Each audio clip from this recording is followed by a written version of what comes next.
সচিবালয়ে গত রাতে ভয়াবহ আগুন লাগছে মধ্যরাতে। এই ভিডিও যখন রেকর্ড করা হয় তখন এলজিআরডির ৭ম তলা এবং ৮ম তলায় রোডস অ্যান্ড হাইওয়েজের যে মন্ত্রণালয় সেইখানে আগুন লাগছে। মাঝখানে একজন দমকল কর্মীকে ট্রাক চাপা দিছে, মারা গেছে শুনলাম। ঠিক কেন লাগলো এটা বলা মুশকিল। আগুনের দুর্ঘটনা অনেক উন্নত দেশেও হয়, কিন্তু সচিবালয়ের মতো গুরুত্বপূর্ণ স্থাপনায় এইভাবে ভয়াবহ আগুন লাগার ঘটনা কোনো সাধারণ ঘটনা না। এখনো পর্যন্ত আগুন নিয়ন্ত্রণে আনা যায়নি। আমরা নজরে রাখতেছি কোনো ভিন্ন উদ্দেশ্য নিয়ে আগুন লাগানো হয়েছে কিনা তা আমরা জানতে পারবো। কি কি ক্ষতিগ্রস্ত হয়েছে সেইটা দেখা, বিশেষ করে অর্থ পাচার বা দুর্নীতির ফাইল বা বিডিআর হত্যাকাণ্ড সংক্রান্ত ফাইলগুলো ক্ষতিগ্রস্ত হয়েছে কিনা তা আমরা জানতে পারবো। সাধারণত সকল গুরুত্বপূর্ণ নথির একাধিক কপি থাকে। অনেকে মনে করতেছেন যে সচিবালয়ে আগুন লাগায় সব নথি নষ্ট করে দেওয়া যাবে, তা সম্ভবত ঠিক না, সম্ভাবনা কম। আমি সরকারকে দ্রুততার সাথে জাতিকে জানাইতে বলবো কি কি নথি ক্ষতিগ্রস্ত হয়েছে, কি কি নথি পুনরুদ্ধার করা যাবে, কি কি নথি একেবারেই পুনরুদ্ধার করা যাবে না, কত সম্পদের ক্ষতি হয়েছে, এটা নিয়ে একটা সুস্পষ্ট ঘোষণা জাতিকে দিতে হবে খুব শীঘ্রই। হাসিনার দোসরদেরকে সচিবালয়ে ভালো ভালো পোস্টে রাখলে এরকম আগুন লাগবেই। 2 দিন পর প্রধান উপদেষ্টার কার্যালয়ে যে আগুন লাগবে না তার কোনো নিশ্চয়তা নাই। যাই হোক, আসেন আজকের আলাপে আসি। এই নিউজটা দেখছেন আপনারা সকলে যে বঞ্চিত 764 কর্মকর্তাকে ভূত অপেক্ষা পদোন্নতি দিচ্ছে সরকার। 119 জনকে সচিব, 41 জনকে গ্রেড 1 মানে সচিবের সমান বেতন গ্রেড, 528 জনকে অতিরিক্ত সচিব, 72 জনকে যুগ্ম সচিব এবং 4 জনকে উপসচিব পদে পদোন্নতি দেওয়া হবে।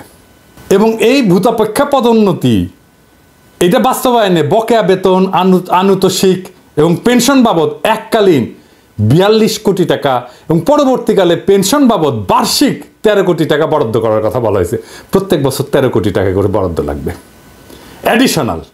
এই সময় তো 42 কোটি লাগবেই, এরপরে প্রত্যেক বছর 13 কোটি টাকা এগুলোকে পাওয়ার জন্য লাগবে।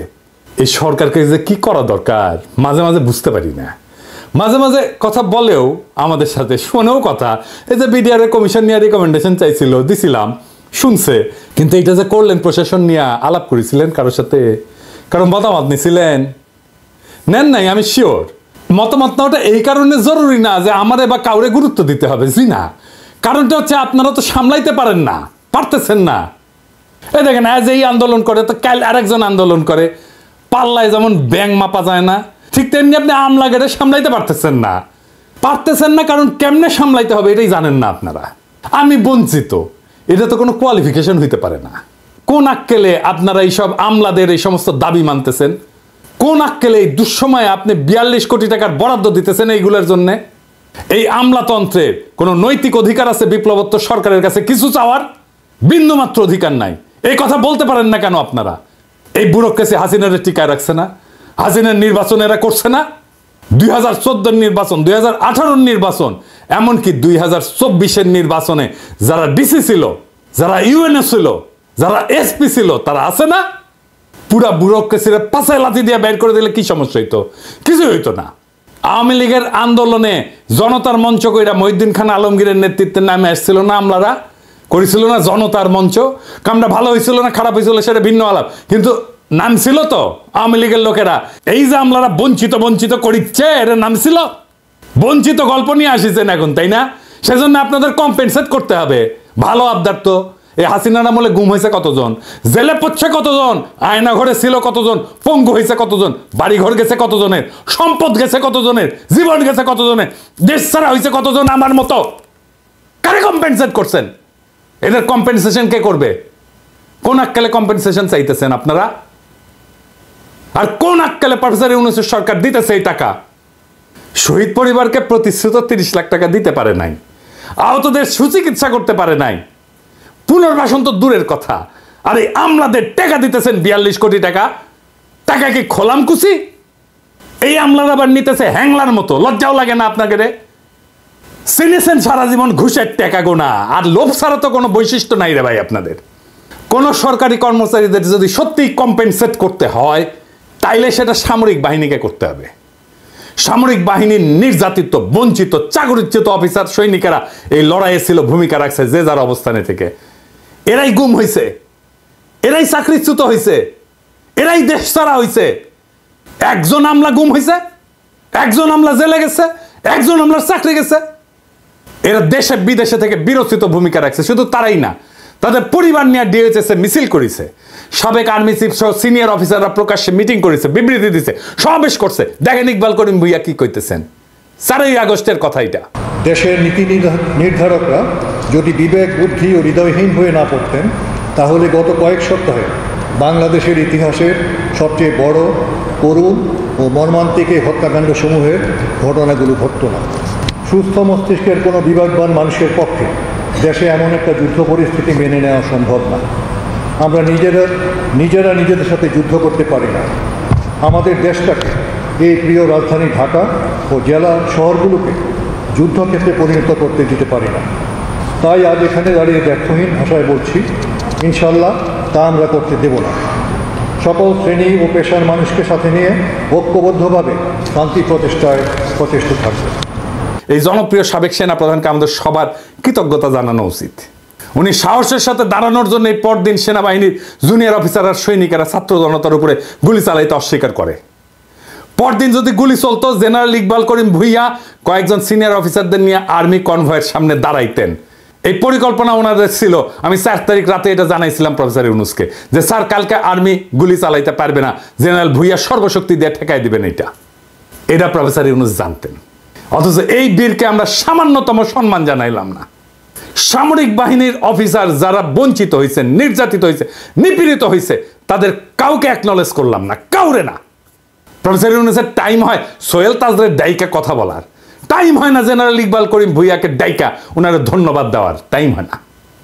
টাইম হয় না বিডিআর বিদ্রোহে যে সমস্ত সেনা অফিসারদের প্রতিবাদ করার জন্য চাকরি গেছিল তাদেরকে ডাইকায় না কথা বলার। ইকবাল করিম ভুইয়ার সার্ভিস, ওনার ইমেজকে, ওনার সামর্থ্যকে দেশের কাজে লাগানোর কথা মনে হয় না। ইকবাল করিম ভুইয়া আপনার পাশে দাঁড়াইলে ওয়াকার সাহেবের ইন্ডিয়ান ফরেন সেক্রেটারি শিডিউল ছাড়া মিটিং করতে পারতো না। মুজিব বলছিল না যে তিনি আমার কথা রাখলেন না, তিনি রাখলেন ভুট্টো সাহেবের কথা। আপনার আশেপাশে তো সব ভুট্টো সাহেবদের বসায় রাখছেন প্রফেসর ইউনূস। কার কেমন দক্ষতা দেখতেছেন তো, আপনি দেখতেছেন তো, জাতীয় দেখতেছে। কাদেরকে নিয়ে এসে বসাইছেন? না আছে রাজনৈতিক ক্ষমতা, না আছে পাবলিককে মোবিলাইজ করার ক্ষমতা, না আছে লিডারশিপ স্কিল, না বলতে পারে কথা, না আছে জনপ্রিয়তা, না আছে মেধা, না আছে রাষ্ট্র চালানোর জন্য ন্যূনতম যোগ্যতা এবং দক্ষতা। তাও এগুলোর আশেপাশে রাখিছেন কেন? এই আমলাগুলোর একদিন দাবরানি দিলে দ্বিতীয় দিন দাবি দেওয়া নিয়ে আসতো না, কিন্তু দাবরানি দেওয়ার সেই মানুষটা নাই আপনার পাশে। কি কইয়া দাবরানি দিতে হবে সেটাও জানেন না। ওদের এই আর্গুমেন্ট দেওয়ার কেউ নাই যে বলবে তোমাদের বিন্দুমাত্র নৈতিক অধিকার নাই, বঞ্চিত বলে দাবি করে নিজের বৈষয়িক লোভকে চরিতার্থ করার। কিছুই করো নাই তোমরা, করছো তোমরা এই রেজিমকে হটাইতে কিছুই করো নাই। এটা খড়ের টুকরা ভেঙে 2 ভাগ করো নাই। তাও তোমাদের জন্য জনগণের 42 কোটি টাকা খরচা হবে। এটা কে বলবে? যাদের ডাইকায় না আপনি প্রশাসন সাজাইছেন তারাই তো বলবে, নাকি আমরা কয়া দিব? আর রাষ্ট্রীয় সম্পদে 42 কোটি টাকা তো আপনার বাপের জমিদারির টাকা না রে ভাই, যেভাবে বিলাইবেন। মুক্তিযুদ্ধের পরে ঠিক একই জিনিস হয়েছিল, কে কিভাবে কোনটা দখল করবে তার প্রতিযোগিতা। ফলাফল তো আমরা দেখেছি, তাই না? এরকম একটা ল্যাংরা খোড়া রাষ্ট্র পাইছি। এইরকম একটা বিপ্লব হইলে এত মানুষ রক্ত দিল, এত ছাত্র রক্ত দিল। আপনি নিজেই বলছেন ছাত্ররা আপনাদের ক্ষমতায় বসেছে, কি করতেছেন তাইলে? হাসিনা শাসনের বেনিফিশিয়ারিরা কে কিভাবে কোথায় জায়গা করে নেওয়ার চেষ্টা করতেছে আমরা দেখতেছি, সব দেখতেছি। হাসিনা সরকারের বেনিফিশিয়ারিদের সাবধান করে দিয়ে বলতে চাই, করে কমে খাইতেছেন এমনি খান। রাষ্ট্রের রিসোর্স, রাষ্ট্রের গুরুত্বপূর্ণ ব্যক্তিদের আশেপাশে যাইবেন না, কোনো আলগা সুবিধা নেওয়ার চেষ্টা করবেন না। আপনাদের তো ভদ্রভাবে বললে বুঝেন না, শুনেন না। লোভ তো 2 চোখ ভরা চকচকা লোভ। মায়ের বুঝেন, মায়ের ভার্চুয়াল ম্যান না, একদম লাঠি দিয়া ম্যান, বেদম পেটানো হবে, একদম ধরে রাস্তায় ফেলে পেটানো হবে। ওইটা করতে পারবো আমি, ওইটা করা হবে, কেউ বাঁচাইতে পারবে না। আগে থাকতে সাবধান হয়ে যান। আমি আর ইলিয়াস বলছিলাম শহীদ পরিবারদের প্রতিশ্রুত 30 লক্ষ টাকা দিয়ে দিবেন, 2 মাস সময় দিছিলাম। আজকে আবার মনে করাই দিলাম প্রফেসর ইউনূসের সরকারে। এই প্রসঙ্গে আজকে আমার ফাইনাল আলাপ। জুলাই আগস্ট বিপ্লবের আহত আর শহীদ পরিবারের দায়িত্ব আর পুনর্বাসন নিয়ে আপনাদের দীর্ঘসূত্রিতার পরিকল্পনাহীনতা ক্ষমাহীন পর্যায়ে পৌঁছাইছে। আপনাদের না আছে পরিকল্পনা, না আছে উদ্যোগ, না আছে সেন্সিটিভিটি। আমি সুইডেনেও জুলাই ফাউন্ডেশনের জন্য অনুদান দেওয়ার ব্যাপারে ক্যাম্পেইন করে আসছি। আপনারা যদি কাজটা শুরু করার আগে আলাপটা করতেন, তাহলে আরো ইনোভেটিভ আইডিয়া, সৃজনশীল আইডিয়া দিতে পারতাম। ওটা তো করবেন না, আমাকে তো মানুষ বলে মনে করেন না। বিপ্লবের স্টেক হোল্ডার বাদ দেন, মানুষ বলেই মনে করেন না আপনারা। আমাদের সমাজের একটা শক্তি আছে, সেই শক্তিকে কাজে লাগাইতে হইতো, সেটা করলেন না, শুনলেনও না কিভাবে এটা করা যায়। এখন পারতেছেন না, না পারতেছেন চিকিৎসা দিতে আহতদের, না পারতেছেন শহীদদের পরিবারদের পুনর্বাসন করতে। আমি নিজে ব্যক্তিগতভাবে 2টা পরিবারের দায়িত্ব নিছি, আনাসের পরিবার আর রাখির দায়িত্ব নিছি বাবা হিসাবে। আনাসের বাবা একটা সম্মানজনক চাকরি করতেছে, রাখি এখন চাকরি করতে পারবে না, কারণ ওর বাচ্চাটা ছোট। তাই আমি ওর পুরা পরিবারের দায়িত্ব নিছি। রাখি আগের বাসায় আছে, বাসা ছাড়তে হয় নাই, টাকার অভাবে ওর গয়না বন্ধক দিয়ে টাকা ধার করছিল 3.5 লাখ টাকা, সেটা ছাড়াই আনছে ও টাকাটা শোধ দিয়া। ওর পরিবারের সকল খরচ আর সন্তানের লেখাপড়ার দায়িত্ব আমার। খোদা তাআলা আমার সামর্থ্য দিছে, চাইলে আমি আরো শহীদ পরিবারের দায়িত্ব নিতে পারবো, আমি নিবও সেটা। রাখির জীবন যেন নিশ্চিন্ত আর নির্বিঘ্নে কাটে, তার জন্য সবকিছু করবো, যা যা করার দরকার করবো, যার যার দায়িত্ব নেব, প্রত্যেকটা পরিবারের আমি সবকিছু করব।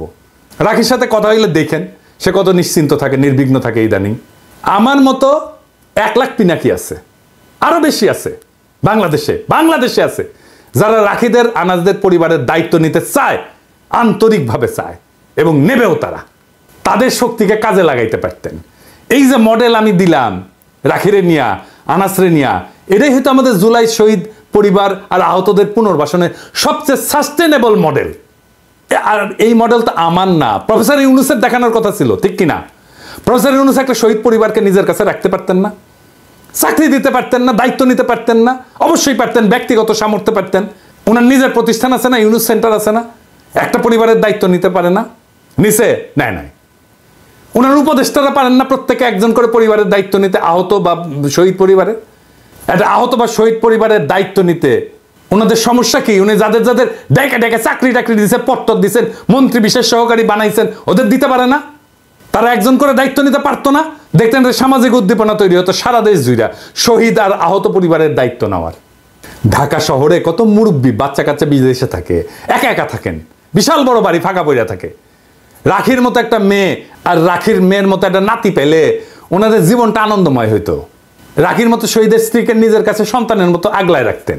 এরকম অসংখ্য পরিবার পাওয়া যাবে যারা এই কাজ আনন্দের সাথে করতেন। শুধু সামর্থ্যবানেরা, এমনকি নিম্নবিত্তরাও এই কাজ করতে আগে আসতো। আমার বাবা তো দরিদ্র স্কুল টিচার ছিল, আমাদের বাসা পুড়াই দিছিল 71-এ। আমরা রান্নাঘরে থাকতাম, বাসার রান্নাঘরে থাকতাম একটা ঘরে। সেই বাসাতেও একটা বিহারি পরিবারকে আশ্রয় দিছিলেন বাবা, আমাদের সাথেই থাকতো। পরিবারের শেষ সদস্য একটা মেয়ে ছিল, আমি দিদি বলে ডাকতাম। উনি জীবনের শেষ দিন পর্যন্ত আমাদের বাসাতেই ছিলেন এবং আমাদের বাসাতেই শেষ নিঃশ্বাস ত্যাগ করছেন। আমিও তারে বড় বোনের মতোই দেখতাম, উনিও আমার ছোট ভাইয়ের মতোই স্নেহ করতেন। মির্জা ফখরুলের বাসায় শুধু ওবায়দুল কাদের থাকবে কেন? একটা শহীদ পরিবার আশ্রয় নিতে পারে না? যে মির্জা ফখরুলের বাসায় তো আছে না ওবায়দুল কাদের? পালাবো না, দরকার হলে মির্জা ফখরুলের বাসায় গিয়ে থাকবো। কি থাকতে দেবেন? ঠাকুর গায়েটা বাড়ি আছে না, এই যে দেখেন। পালাবো না, কোথায় পালাবো না, প্রয়োজনে ফখরুল সাহেবের বাসায় গিয়ে উঠবো। কি জায়গা দেবেন? না হলে ঠাকুর গায়ের বাড়ি আছে না, ওই বাড়িতে গিয়ে উঠবো। নির্বাচন করে তো মাথা খারাপ করে দিতেছেন সবার। তো দায়িত্বটা কি নিছেন বলেন? দায়িত্ব কি নিছেন? সব দলের এমপি ইলেকশনের নমিনেশন যারা নেবেন তাদের দেখাইতে হবে কোন শহীদ আহত পরিবারের দায়িত্ব নিছেন। দল থেকে না কি দিচ্ছেন সেটা না, আমরা জানতে চাই আপনি নিজে কি করছেন, নিজে ব্যক্তিগতভাবে কি করছেন, আপনার বাসায় আছে কিনা। আগামীর বাংলাদেশ সেই নেতা চায় যারা কথায় না কাজে বড় হবে। কাজ দেখান, দায়িত্ব নিতে পারেন। এটা শহীদ পরিবারের দায়িত্ব নেওয়ার হ্যাডম নাই, দেশের দায়িত্ব নেবেন। হ্যাঁ, খারান হাইচানি আর কেউ আমার ধরেন, আগে দেখান আপনারা পারেন দায়িত্ব নিতে, তারপরে ভোট চাইতে আসেন। আর মনে রেখেন, আগামীর বাংলাদেশ চালানো আপনাদের জন্য কেক ওয়াক হবে না, মাখনের মধ্যে দিয়ে হাঁটার মতো হবে না, পিকনিক হবে না। সংসদের বাইরে, রাজনৈতিক দলগুলোর বাইরে, মেরুদণ্ডহীন বুদ্ধিজীবীদের বাইরে, সুশীল সমাজের বাইরে অসুশীল ভয়েস থাকবে পিনাকি আর ইলিয়াসের মতো। এবং আমরা আপনাদের সব সময় দাবরানির উপরে রাখবো, এইটা মনে রেখেন। জনগণের কণ্ঠস্বর হিসাবে যেন সিধা রাস্তায় চলেন, সিরাতুল মুস্তাকিম। ইনকিলাব জিন্দাবাদ।